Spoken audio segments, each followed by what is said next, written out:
দশক ধৰি অব্যাহত থকা অসম-অৰুণাচল প্ৰদেশৰ সীমা বিবাদৰ সমস্যা সমাধানৰ বাবে দুয়োখন চৰকাৰে গ্ৰহণ কৰা পদক্ষেপৰ অংশ হিচাপে কিছুদিন ধৰি অসম আৰু অৰুণাচল প্ৰদেশ চৰকাৰৰ মন্ত্ৰী, বিধায়ক, জিলা প্ৰশাসনে আহু সমাধান কৰাৰ চেষ্টা চলাই আছে।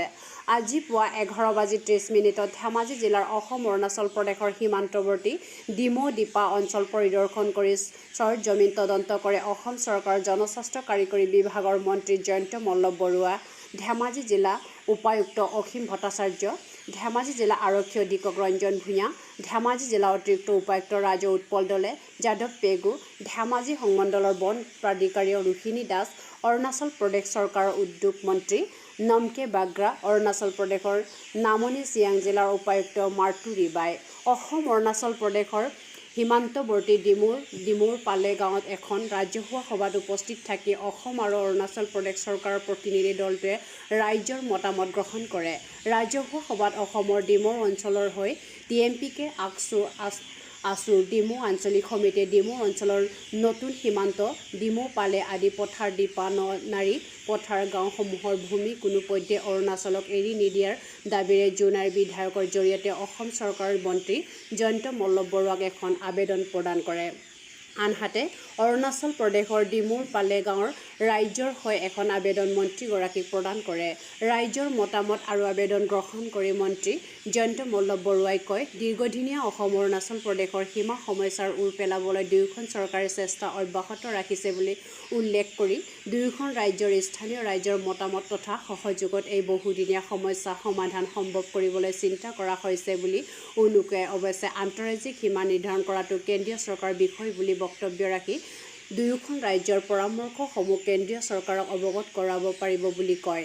লগতে স্থানীয় ৰাইজে সদায় শান্তি বিচাৰে আৰু সমিল-মিলৰ মাজত সমস্যা সমাধান পোৱাটো কামনা কৰে বুলি মত ব্যক্ত কৰি সোনকালে এই সীমা বিবাদৰ এটা স্থায়ী সমাধান ওলাব বুলি বক্তব্য দাঙি ধৰে মন্ত্ৰী জয়ন্ত মল্ল বৰুৱাই।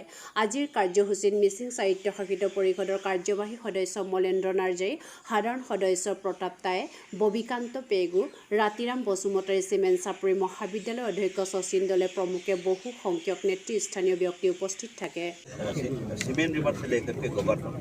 रिजर्व फॉरेस्ट का डिपार्टमेंट 7,680 हेक्टर हमारा आरएफ एरिया है। जो आरएफ एरिया बताता है कि अरुणाचल से लेकर हम असम बाउंड्री तक हमारा रिजर्व फॉरेस्ट एरिया है। इसमें 1970 का नोटिफिकेशन है। इसमें जितना भी बैलेंस रहता है उसमें नोटिफिकेशन इंक्लूड किया है। वो गाँव लोग को खेती कर सकता है, जंगल काट सकता है, घर बना सकता है, हाथी कर सकता है, बहुत सारे रिलैक्सेशन दिया है। इसलिए उससे प्रियोर ऑफ नोटिफिकेशन उन लोग बेटा है बोलकर हम उसको डिस्टर्ब नहीं करते। हमारा मान ऑफिशियली रिकॉर्ड पे ऐसा है कि असम अरुणाचल बाउंड्री से लेके जितना सिमेन रिवर से लेकर गोगर रिवर तक ये हमारे रिजर्व फॉरेस्ट दीपा आरएफ का अंदर ये मैंने असम अरुणाचल बाउंड्री बोलने से हम लोग का जो आगे ओरिजिनल बाउंड्री जो है हम लोग इसको ही पकड़ लेता है रेलवे तो उसका पत्ता भी हमारा रिजर्व फॉरेस्ट का अंदर करता है। आगे नोटिफिकेशन में आगे में सब उन लोग बैठा है बोल के हम उसको कुछ नहीं करते क्योंकि ऑलरेडी रिलैक्सेशन दिया होता है। This is for thank you sir.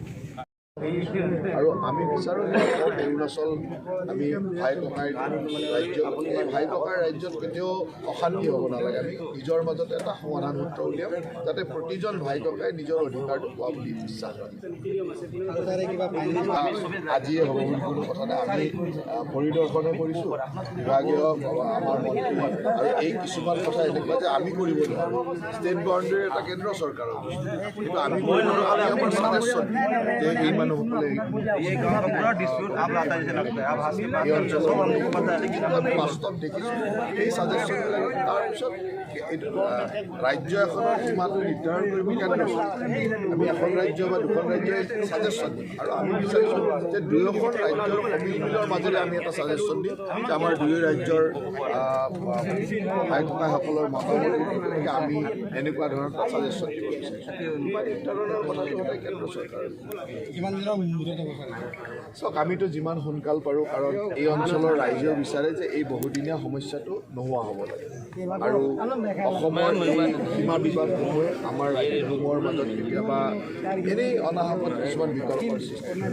আমি কেতিয়াও নিবিচাৰোঁ যে অৰুণাচল আৰু আমি অসমখন সদায় হাত ভৰি বুলি আমি আমি নিজৰ ভাই ককাৰ কথা গতিকে আমি যিমান সোনকাল পাৰোঁ সমাধান যিটো এৰিয়া সেইটো 36খন গাঁও আছে এই 36খন গাঁৱে আমি পৰ্যায়ক্ৰমে ভ্ৰমণ কৰিছোঁ কিছু বিধায়কসকলে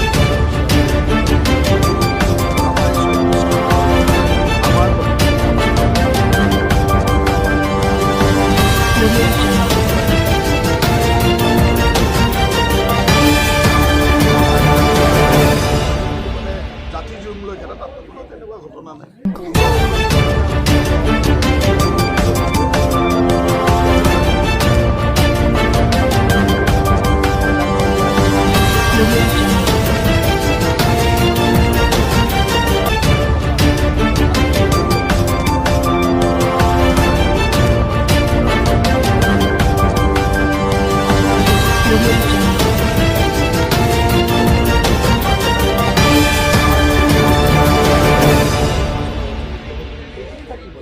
কোনো কথা নাই